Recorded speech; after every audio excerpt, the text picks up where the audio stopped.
Hi guys, welcome to What's Cooking at the Martin. We've got some really exciting stuff. Not only do we have brisket for lunch, but I think we actually have a season together.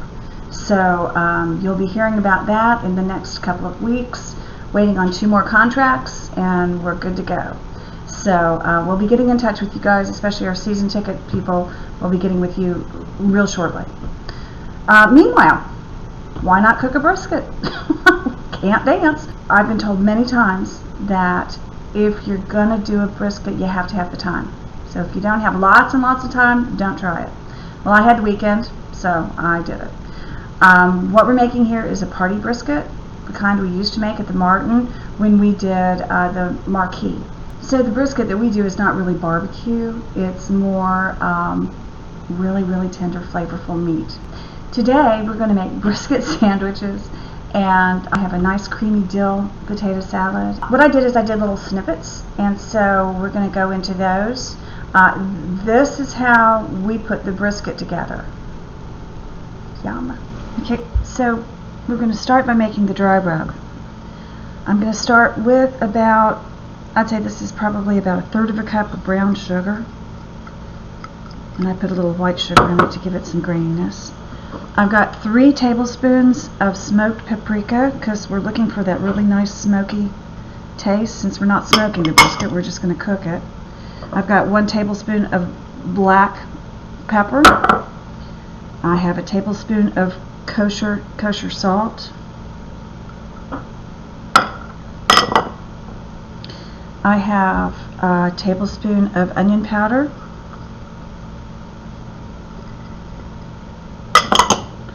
And I have a tablespoon of, onion powder. That was garlic powder and this is onion powder, yes. And then I top it off with a very little bit of dry mustard and some chipotle pepper, because I want that smoky, jalapeno-y kind of taste going with it. So then you take it and you mix it all up. And then we're going to take it and we're going to then put all of this, get it all nice and fine, and put it on the brisket. Okay, so now here we have the brisket and we have all of the dry rub here. And what we're going to start by doing is we're going to put some on there. And you want to pat it in. You don't want to try to rub it. I know sometimes it's just that way you get a more even covering of it. But you're going to want to get it over every last bit of it.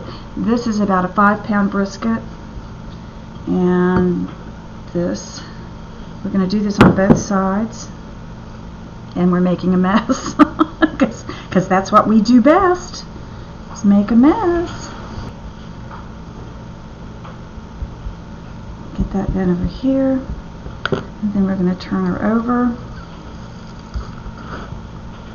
and we're going to add the rest of it. This helps to tenderize it and make it tasty. This is a pretty fatty piece of meat, and so this will make all the really nice juices that go with it, at least the way we make them. And like I said, I used a lot of smoked flavors in it because we're not actually smoking this. We're actually going to cook it in a slow cooker. But yes, we're going to just continue to do this. We're going to pat it down and make sure that it's completely covered. And then we're going to wrap it in aluminum foil and let it think about itself for a couple of 3 hours. That's going to be good. Okay, so what we've done is we put the dry rub on the brisket. We put it into a pan. We did it really tight with aluminum foil, and we put it in a slow oven. I did it at 200 degrees for 2 hours. And now I'm coming out, what we're going to do now is we're going to slice this. And one of the things you need to look for with a brisket is you need to slice it against the grain. And I'm thinking that the grain on this is running that way, so we need to slice it over here like this. Let's see if that works. I believe that's true, because you can look at it right now. Well, if I did it right, you could. If you look at it right now, you can see that it still needs to cook some more because it's a little bit tough, but you can all of the lines are crisscrossing each other, so you can tell that you're actually you're actually cutting against the grain. So what I'm going to do now is I'm going to slice this really thin, and then we're going to put it back into the pan, and we're going to put it in the refrigerator overnight. Well, and this is after it's all been sliced up. And I won't lie to you, I actually finally did go out and get I have a little slicer at home, so I sliced it with that, because I really wanted to make sure that it was nice and thin, so that when we put the beef broth and onions in it, all of that, that'll cook really nice and tender, because I'm looking forward to it. I'm hoping it's going to work out good. So now we're getting the brisket ready to actually go into the slow cooker for probably 8 to 10 hours, depending. I've got my brisket, it's all sliced and everything. It's been in the refrigerator. It's really cold, that's good. I've got all my onions here.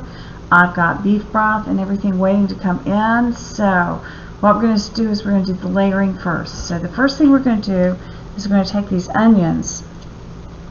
So we have the first, yes, we have the first layer of onions. They're all raw, and it's sweet onions. I use sweet onions because I do that almost exclusively. And then we're going to take it and we're going to put a layer of brisket over it.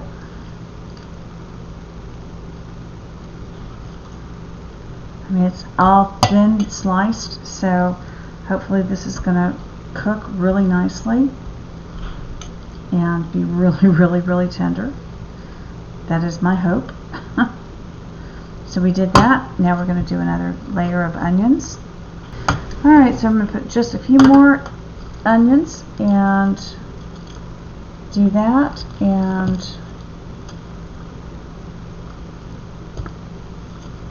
that was a total of like 2.5 onions, by the way, if that's what you're looking for. How many onions? Well, it's how much do you like onions and how much do you like the flavor. So, and then we're going to put the rest of this brisket right on top of it.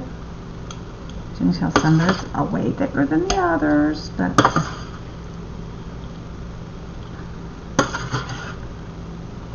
perfect. Oh man, this is going to be so good. Alright. And then I'm going to take all of the juices that are in the pan, and I'm going to put them right there. Got it. Good. Alright, so now we have this.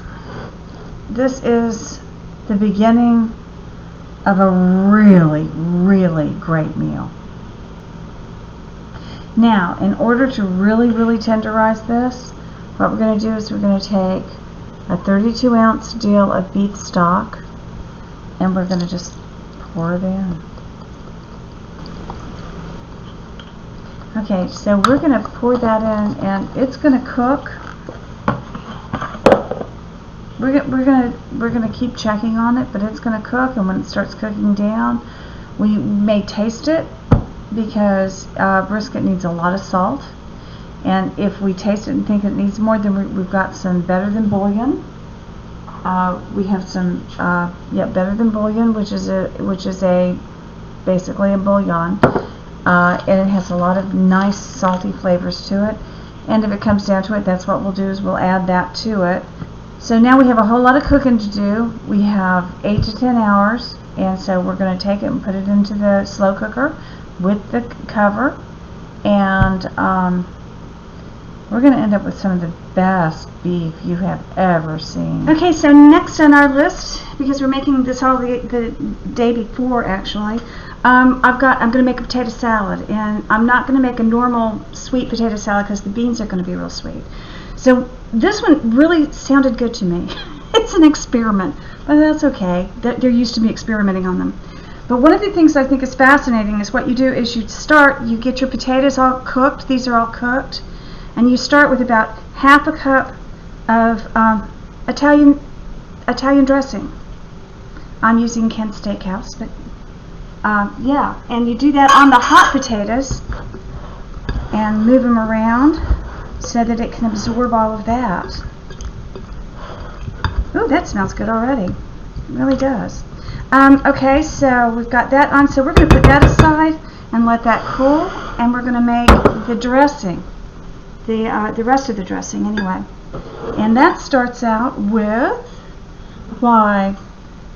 mayonnaise. That's about 3/4 of a cup of mayonnaise.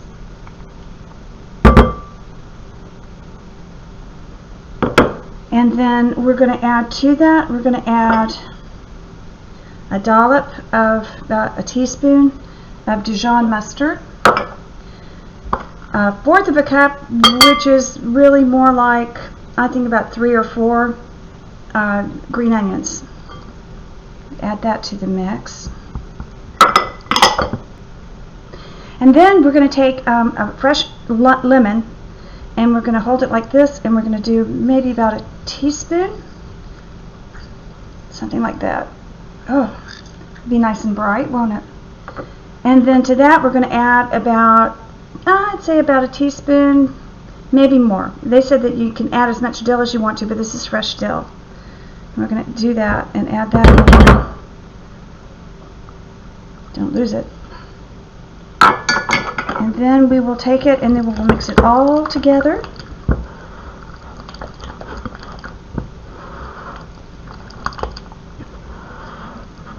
So we're going to let these flavors melt for a little bit while the potatoes are cooling in the Italian dressing, and then we will dress it. I found this recipe online, and they said that that it's better the next day. So I'm going to put it in the refrigerator and dress it and put it in the refrigerator and see what happens tomorrow. Anyway, hoping it'll be delicious because, oh, it already tastes great. Okay guys, this is what the brisket ends up looking like. It's very, very tender, very juicy. It's going to be really, really good. You can put it with barbecue sauce if you want to, or you can just eat it with the soup, because that's how I like it. So I'm going to do this, and I'm going to put some juice on it, and then we'll serve this. See you at the table. Okay, and last but not least, we have this lovely potato salad that we have put in the refrigerator overnight. It is so creamy looking, and no pickles in it, but lots of dill. So we're hoping that that will also be.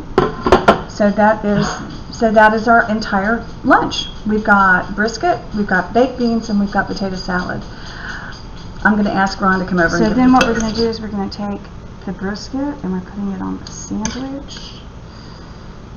Come on around here so that we want everyone to see how beautiful you are. This is Ron Holman. You guys remember Ron. If nothing else, you remember Young Frankenstein. He was the monster. Anyway, here you go, honey. Please taste. Potato salad first. That's my favorite. Okay. Delicious and creamy. Let me try these beans. Oh, sure. Here, I'll hold it for you. One bean. Nice flavor? Very nice flavor and good texture. Now, am I trying this sandwich? Yes, you're going to try the sandwich. Here, we'll put it down. This looks the way I like them. Messy.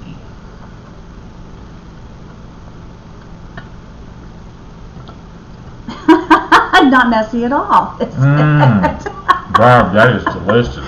good. Well, then let's say goodbye to these guys. Tell your friends about this place. Anyway, guys, thanks for joining us with What's Cooking at the Martin. Be watching out, because we are going to our season is already put together, and we're going to get some of that information out in the next couple of weeks. So things are heating up. We love it. Have a good week.